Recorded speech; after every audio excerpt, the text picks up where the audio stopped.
Hi friends, வணக்கம், வந்தனம், நமஸ்காரம். ஸோ இன்றைக்கி நம்ம பார்க்க போகிற விஷயம் என்ன அப்படின்னு பார்த்தீங்க அப்படின்னா, டெல்லியில் நடந்த சட்டமன்ற தேர்தல், அப்புறம் தமிழகத்தில் நடந்த இடைத்தேர்தல், ஈரோடு இடைத்தேர்தலுடைய ரிசல்ட்டை பற்றி தான் பார்க்க போகிறோம்.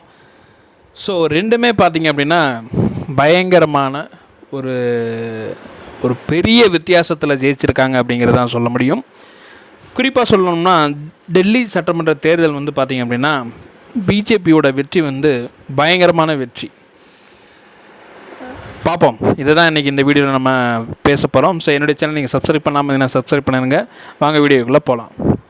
ஓகே ஃப்ரெண்ட்ஸ், இன்றைக்கி நடந்ததான பார்த்திங்க அப்படின்னா டெல்லி சட்டமன்ற தேர்தல் யாருக்கு சாதகமாக முடிஞ்சு யாருக்கு வெற்றியாக முடிஞ்சு பார்த்திங்க அப்படின்னா, டெல்லி சட்டமன்ற தேர்தல் வந்து பார்த்திங்க அப்படின்னா பிஜேபிக்கு மிகப்பெரிய வெற்றியை தேடி தந்திருக்கு. ரொம்ப நாட்களாக டெல்லியை ஆண்டு வந்த கெஜ்ரிவால் தோற்றிருக்கிறார், முதல் முறையாக தோற்றிருக்கிறார். பாஜகவின் பர்வேஸ் வெற்றி பெற்றிருக்கிறார். அந்த வாக்கு வித்தியாசம் பார்த்திங்க அப்படின்னா ஒன்றும் பெரிய லெவலில் இல்லாமல் இருந்தாலும் ஒரு 1500 வாக்கு வித்தியாசத்தில் இந்த பாஜகவின் பர்வேஸுங்கிறவர் வெற்றி பெற்றிருக்கிறார். இந்த ஆம் ஆத்மி கட்சி 2013 உங்களுடைய ஆதிக்கம் டெல்லியில் இருக்குது. கெஜ்ரிவால் தான் முதலமைச்சராக இருந்து டெல்லியை ஆண்டு கொண்டு வந்தார். இன்றைக்கி 2025 நடந்த டெல்லி சட்டமன்ற தேர்தலில் பாஜக 36-70 மாதிரி, அதாவது 70 தொகுதிகளில் ஜெயிச்சிருக்கிறாங்க. அதுபோக வந்து பார்த்திங்க அப்படின்னா மிகப்பெரிய வெற்றி. இன்னொன்று, காங்கிரஸுக்கு இது மிகப்பெரிய பின்னடைவு. இந்த மாதிரி வரலாறாக காணாத தோல்வியை ஆம் ஆத்மி பார்த்ததே கிடையாது. ஏன் அப்படின்னு பார்த்தீங்க அப்படின்னா, ஆம் ஆத்மி கிட்டத்தட்ட வந்து பார்த்திங்க அப்படின்னா 2013 வந்து இந்த டெல்லியை வந்து பயங்கரமாக ஆட்சி செஞ்சுட்டு இருந்தாங்க. மக்களுடைய ஆதரவுலாம் பயங்கரமாக இருந்தது. ஆனால் இந்த 2025 டெல்லி சட்டமன்ற தேர்தலில் குறிப்பாக பார்த்திங்க அப்படின்னா நம்மளுடைய ஆம் ஆத்மி கட்சியோட நேரடி வேட்பாளரான கெஜ்ரிவால், முதலமைச்சர் வேட்பாளரான கெஜ்ரிவால் வந்து தோற்றுருக்கார். இது ஒரு பெரிய அடி. இது போக பார்த்திங்க அப்படின்னா அந்த கட்சியில் போட்டியிட்ட முக்கியமான நபர்கள் நிறையா பேர் வந்து தோற்றுருக்குறாங்க.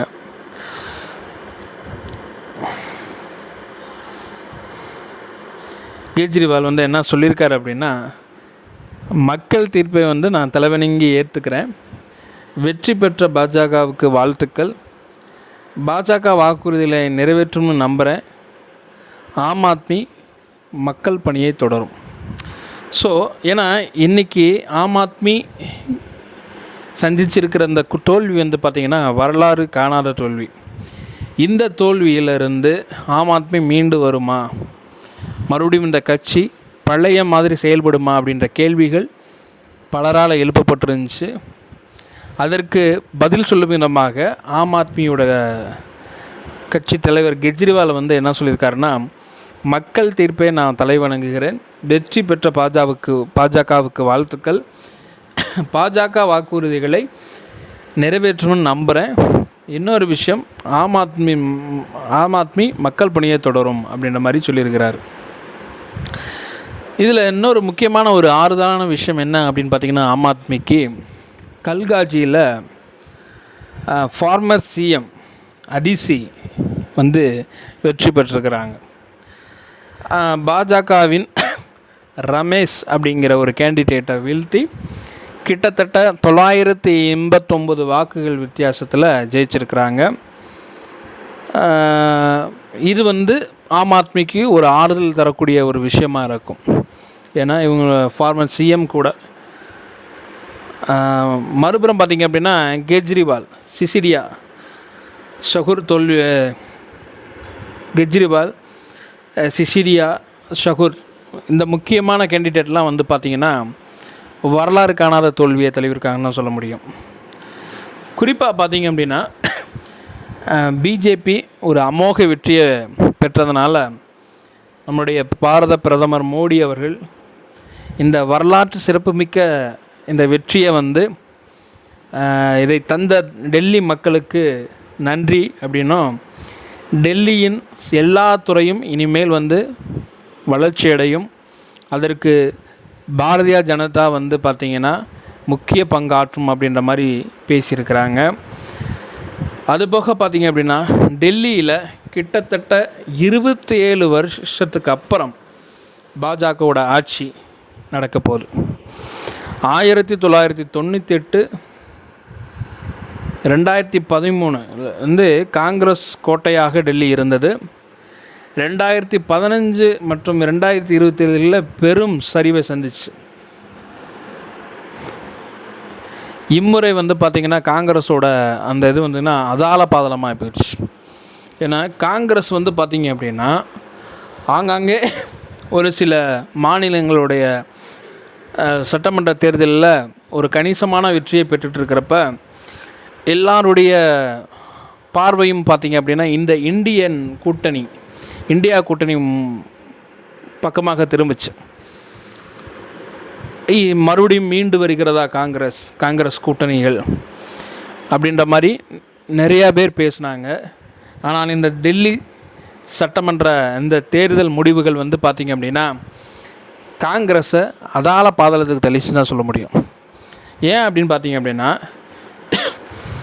கிட்டத்தட்ட வந்து பார்த்திங்கன்னா 1998 2013 வரைக்கும் அசைக்க முடியாத ஒரு காங்கிரஸ் கோட்டையாக டெல்லி இருந்தது குறிப்பிடத்தக்கது.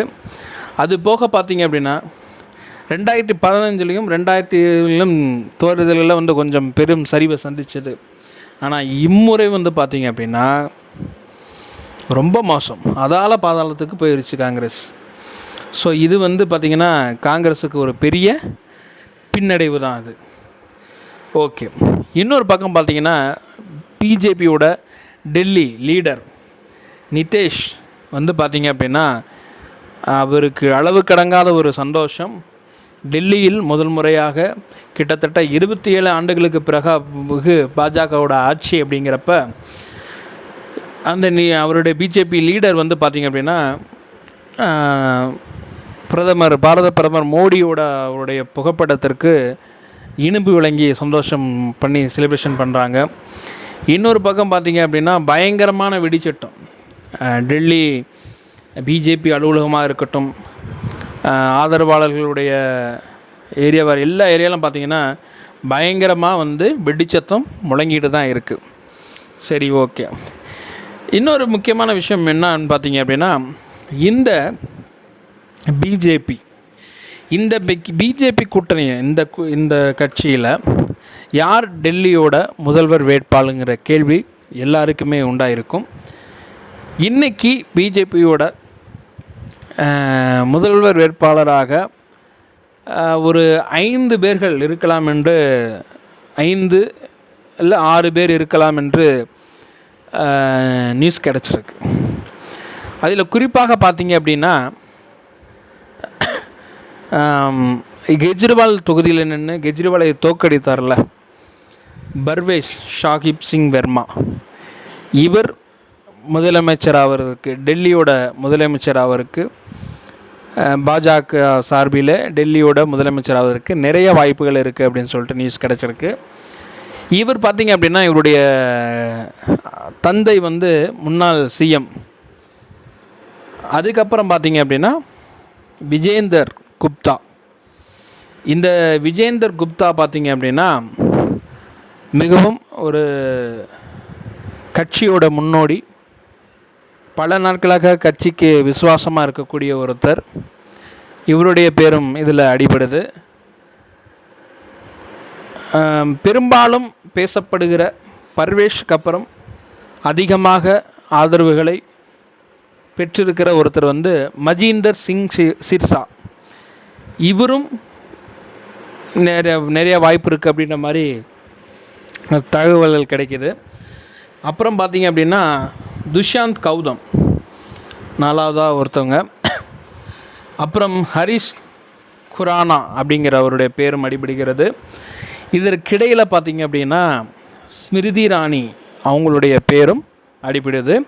டெல்லியோட பாஜகவின் ஆதரவோடு முதலமைச்சர் பதவியை வகிக்கப் போவது யார் அப்படிங்கிறத நம்ம பொறுத்திருந்து தான் பார்க்கணும். இந்த 6 பேருடைய பேர்கள் இன்றைக்கி வந்து பார்த்திங்க அப்படின்னா அடிபடுது, டெல்லியோட சிஎம்மாக வாய்ப்பு இருக்குண்டு. சரி, ஓகே. இதில் வந்து பார்த்திங்க அப்படின்னா குறிப்பாக ரொம்ப அழுத்தமாக சொல்லணும் அப்படின்னா பர்வேஷ் சாஹிப் சிங் வர்மா, இவருக்கு ஒரு 75%, 50லேருந்து ஒரு 75% வாய்ப்பு இருக்குது டெல்லியோட முதல்வராவதற்கு.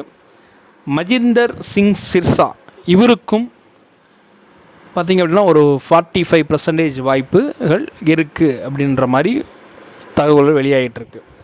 சரி, ஓகே. யார் வந்து டெல்லியோட முதலமைச்சர் ஆக போகிறாங்கன்னு பொறுத்திருந்து பார்ப்போம். இந்த டெல்லியோட அதுவும் இந்த டெல்லியில் இந்த பிஜேபியோட வெற்றிக்கு முக்கிய காரணம் இன்னொன்று, பிஜேபிக்கு ஆதரவாக களத்தில் இறங்கி வேலை பார்த்தது யார், இன்றைக்கி பிஜேபி தூக்கி கொண்டாடிக்கிட்டு இருக்கிற ஒருத்தவங்க யார் அப்படின்னு பார்த்திங்க அப்படின்னா அவங்க தான் ஸ்வாதி மாலிவால் அப்படிங்கிறவங்க. இவங்க தான் பார்த்திங்க அப்படின்னா கெஜ்ரிவாலோட முகத்தை கிழித்தவங்க அப்படின்றாங்க. கெஜ்ரிவால் போட்ட நாடகத்தை பப்ளிக்குக்கு நிறைய விஷயங்களை கொண்டு சேர்த்தவங்க இந்த ஸ்வாதி மாலிவாலுங்கிறவங்க. இவங்க வந்து பார்த்திங்கன்னா முன்னாள் ஆம் ஆத்மி கட்சி உறுப்பினர்னு சொல்கிறாங்க, அது எப்படின்னு தெரியல.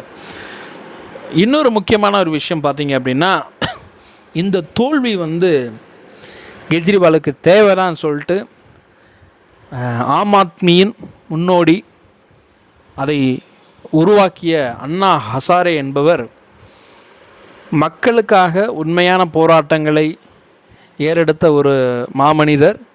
அவரும் இந்த வார்த்தையை உபயோகித்திருக்கிறார். அவர் என்ன சொல்லியிருக்கார் அப்படின்னு பார்த்திங்க அப்படின்னா, இந்த தோல்வி கெஜ்ரிவாலுக்கு தேவைதான், பணபலம் மது மீது மட்டுமே அவருக்கு கவனம் அதிகமாக இருந்தது, அதன் விளைவுதான் இப்பேற்பட்ட தோல்விக்கு, அதாவது ஆம் ஆத்மி தோல்விக்கு காரணமாக இருக்குது அப்படின்ற மாதிரி சொல்லியிருக்கிறாரு. ஒரு காந்தியவாதி கட்சி ஆரம்பித்து மக்களுக்கு நல்லதை செய்வதை காட்டிலும் போராட்டங்களின் மூலம் மக்களுக்கு தேவையான நல்ல விஷயங்களை, நல்ல திட்டங்களை அரசிடமிருந்து பெற்றுத்தருவதை ஒரு கொள்கையாக கொண்டவர் தான் இந்த அண்ணா ஹசாரே என்பவர். இவரிடம் கத்துக்குட்டியாக இருந்தவர் தான் இந்த கெஜ்ரிவால் என்பவர்.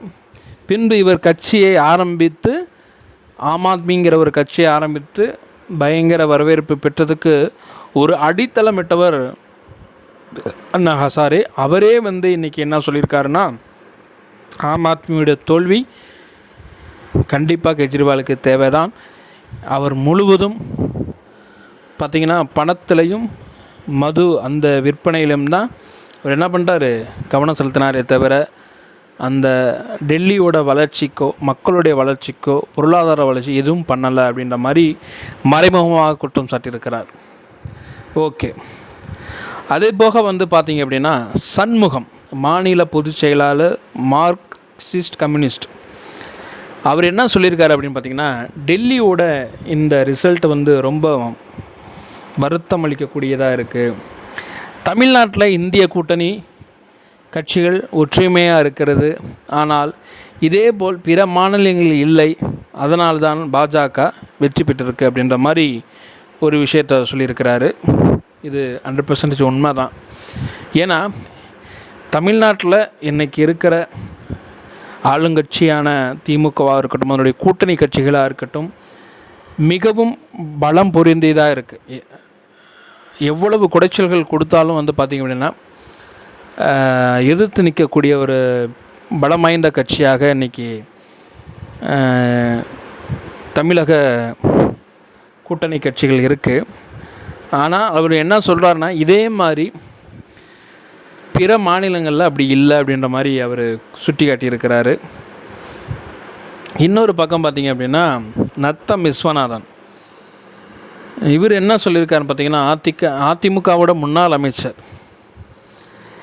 கெஜ்ரிவால் கதி தான் நாளை திமுகவுக்கும் ஏற்படும், தமிழக வெற்றி கழகத்துடன் கூட்டணி அமையலாம், இல்லாமலும் போகலாம், அது பற்றி தேர்தல் நேரத்தில் முடிவு செய்வோம். அதாவது இதெல்லாம் நம்ம சிரிச்சிக்க வேண்டியதான். அதாவது நத்தம் விஸ்வநாதன் அதிமுக முன்னாள் அமைச்சர், அவர் என்ன சொல்லியிருக்காருன்னா, கெஜ்ரிவால் கதி தான் இன்றைக்கி யாருக்காம் நாளை திமுகவுக்கும் ஏற்படும். தமிழக வெற்றி கழகத்தோடு நாங்கள் நாளைக்கு கூட்டணி வைச்சாலும் சரி, வக்கீலாட்டியும் சரி, நாங்கள் கண்டிப்பாக ஜெயிப்போம். அதை பற்றி தேர்தல் நேரத்தில் முடிவு செய்வோம் கூட்டணி குறித்து அப்படின்ற மாதிரி பேசியிருக்கிறாரு. சம்மந்தமில்லாத ஒரு பேச்சு மாதிரி தான் இருக்குது. இன்னொரு பக்கம் பார்த்திங்க அப்படின்னா, தமிழ்நாட்டில் நடந்த ஈரோடு சட்டமன்ற இடைத்தேர்தல், அந்த இடைத்தேர்தலில் வந்து பார்த்திங்க அப்படின்னா மிகப்பெரிய வெற்றியை பெற்றிருக்கிறார் திராவிட முன்னேற்ற கழகத்தின் சார்பாக நின்ற சந்திரகுமார். நாம் தமிழர் கட்சியின் சார்பாக போட்டியிட்ட வேட்பாளர் வந்து பார்த்திங்க அப்படின்னா டெபாசிட் இழந்துட்டார். இந்த மிக மகத்தான வெற்றிக்கு காரணம் என்ன அப்படின்னு பார்த்திங்க அப்படின்னா, திமுக கட்சியினர் என்ன சொல்கிறாங்க அப்படின்னா, இந்த மகத்தான வெற்றிக்கு காரணம் பெரியார் அப்படின்ற மாதிரி, பெரியார் வாழ்க வாழ்க என்று இன்றைக்கி ஈரோடு முழுவதும் முழக்கத்தை உண்டாக்கியிருக்கிறது. தமிழகம் முழுவதும் மறுபடியும் ஒரு முழக்கத்தை உண்டாயிருக்கிறதுன்னு சொல்லிட்டு திமுக கட்சியினர் அவங்க சார்பில் பேசிகிட்ருக்காங்க. இதே வந்து நாம் தமிழர் கட்சியின் டெபாசிட்டில் இருந்த அந்த தோல்வி வேட்பாளர் அவங்க என்ன சொல்லியிருக்காங்க அப்படின்னா, பெரியார் பற்றி பேசினதுலாம் ஒன்றும் வாக்குகள்லாம் குறையலை வைக்கலை அப்படின்னு சொல்லிட்டு பேசியிருக்கிறாங்க. அது எனக்கு புரியல எனக்கு. சரி, அதை பற்றி நம்ம பேசலாம். அதுக்கப்புறம் பார்த்திங்க அப்படின்னா, தமிழகத்தின் பாஜக பொறுப்பாளர் அண்ணன் அண்ணாமலை அவர்கள் என்ன சொல்லியிருக்காங்கன்னா, பெரியார் பற்றிய கருத்தால் ஓட்டு மாறிடாது, பெரியார் பற்றிய கருத்தால் ஓட்டு மாறிடாது, ஈரோடு முடிவுகளும் அதையே உணர்த்துகிறது. சீமான் கொஞ்சம் ஓவராக பேசிட்டார், அதுவும் ஒரு மாதிரி ஆபாசமாக போயிடுச்சு, அதனால தான் அப்படின்ட்டுருக்காரு. இது வந்து என்ன சொல்கிறாருன்னா, கருத்து பேசுகிறது தப்பு கிடையாது, ரொம்ப ஓவராக பேசுனது தான் காரணம் அப்படிங்கிறத இன்டைரக்டாக சொல்கிறாரு. இதுதான் காரணம். பெரியாரை பற்றி தேவையில்லாமல் பேசி அதன் வெறுப்பாளர்களுடைய ஆதரவை பெற வேண்டும் என்று நாம் தமிழர் கட்சியினர் பண்ணாங்க. ஆனால் பார்த்திங்க அப்படின்னா டெபாசிட் கூட வாங்கலை. என்ன இதிலேருந்து நம்ம சிந்திக்க வேண்டிய விஷயம் என்ன அப்படின்னு பார்த்திங்க அப்படின்னா, இன்றைக்கி நிறையா பேருக்கு வந்து அரசியல்னால் என்ன அப்படின்னு நீங்கள் தெரிஞ்சுக்கணும் அப்படின்னா, சிம்பிளாக சொல்லணும் அப்படின்னா, தோற்று போகிறாங்கள்ல அவங்க சொல்கிற ரீசனையும் ஜெயிச்சவங்க சொல்கிறாங்கள்ல அந்த ரீசனையும் கம்பேர் பண்ணுங்கள். இதுதான் அரசியல். இன்றைக்கி இந்த உலகம் வந்து பார்த்திங்க அப்படின்னா, தோற்று போகிறவன் பேச்சை கேட்கவே கேட்காது. ஆனால் யார் ஜெயிக்கிறாங்களோ அவங்க பேச்சை கண்டிப்பாக கேட்கும். சிவகார்த்தியன் படத்தில் கூட ஒரு டைலாக் வரும்னு நினைக்கிறேன், நீ ஜெயிச்சுக்கிட்டே இருந்தாலும் அவன் பேச்சை கேட்பாங்க, ஜெயிச்சுட்டு பேசினா பேச்சை கேட்க மாட்டான், நீ ஜெயிச்சுக்கிட்டே இருந்தால் மட்டும்தான் அவன் பேச்சை கேட்பாங்க அப்படின்ற மாதிரி ஒரு டைலாக் வரும். அது என்னங்கிறத நீங்களே யோசிச்சுக்கோங்க. இந்த இரு மாநில சட்டமன்ற தேர்தல் முடிவுகளாக இருக்கட்டும், தமிழக இடைத்தேர்தலாக இருக்கட்டும், எதிர்பார்த்த ஒரு விஷயம் நம்ம நினச்சோம் அப்படின்னா, ஈரோடு சட்டமன்ற தேர்தலுடைய முடிவுகளை நம்ம எதிர்பார்த்த மாதிரி தான் வந்திருக்கு. கண்டிப்பாக வந்து பெரிய அளவுக்கு வாக்குகள் வித்தியாசத்தில் திமுக கட்சியின் வேட்பாளர் சந்திரகுமார் ஜெயிப்பார்னு நினச்சோம். அதே மாதிரி அவர் ஜெயிச்சிருக்கிறாரு. டெல்லியில் தான் பயங்கரமான ட்விஸ்ட் நடந்திருக்கு. ஆம் ஆத்மியும் காங்கிரஸும் கூட்டணியோடு, இல்லாட்டியும் ஆம் ஆத்மி வந்து ஓரளவுக்கு தொகுதிகளை ஜெயிக்கும் அப்படின்னு எதிர்பார்த்துருந்த சூழ்நிலையில் பெரிய அளவு பின்னடைவு அவங்களுக்கு. காங்கிரஸ் அதால பாலத்துக்கு போயிடுச்சு. பிஜேபி வந்து பார்த்திங்க அப்படின்னா 27 ஆண்டுகளுக்கு அப்புறம் அவங்க என்ன பண்ணுறாங்க, மறுபடியும் ஆட்சி அமைக்கிறாங்க. மிகப்பெரிய ஒரு செலிப்ரேஷன் போயிட்டுருக்கு. நம்மளுடைய சேனலின் சார்பாக பிஜேபிக்கு டெல்லி பாஜக லீடர் நிதேஷ் அவர்களுக்கு, வெற்றியின் களிப்பில் இருக்கிறவருக்கு, அதே மாதிரி பாரத பிரதமர் மோடி அவர்களுக்கும், அதுபோக பார்த்திங்கன்னா ஐயா அமித்ஷா அவர்களுக்கும், எங்களுடைய பாரதிய ஜனதா கட்சிக்கு இந்த சேனல் வாழ்த்துக்களை தெரிவித்துக் கொள்கிறோம். அதே மாதிரி பார்த்திங்க அப்படின்னா தமிழக ஈரோடு சட்டமன்ற இடைத்தேர்தலில் பெரும் வாக்கு வித்தியாசத்தில் ஜெயித்திருக்கிற திராவிட கட்சியின் வேட்பாளர், திராவிட முன்னேற்ற கழகத்தின் வேட்பாளர் சந்திரகுமார் அவர்களுக்கும், ஐயா சிஎம் ஸ்டாலின் ஐயா அவர்களுக்கும், அண்ணன் உதயஸ்டாலின் அவர்களுக்கும் என்னுடைய சேனல் சார்பாக வாழ்த்துக்களை தெரிவிச்சுக்கிறோம். மக்களுக்கு நல்ல விஷயங்களை பண்ணுங்கள், மறுபடியும் செய்யுங்க அப்படிங்கிறத கேட்டுக்கிட்டு என்னை விடுகிறேன். நன்றி.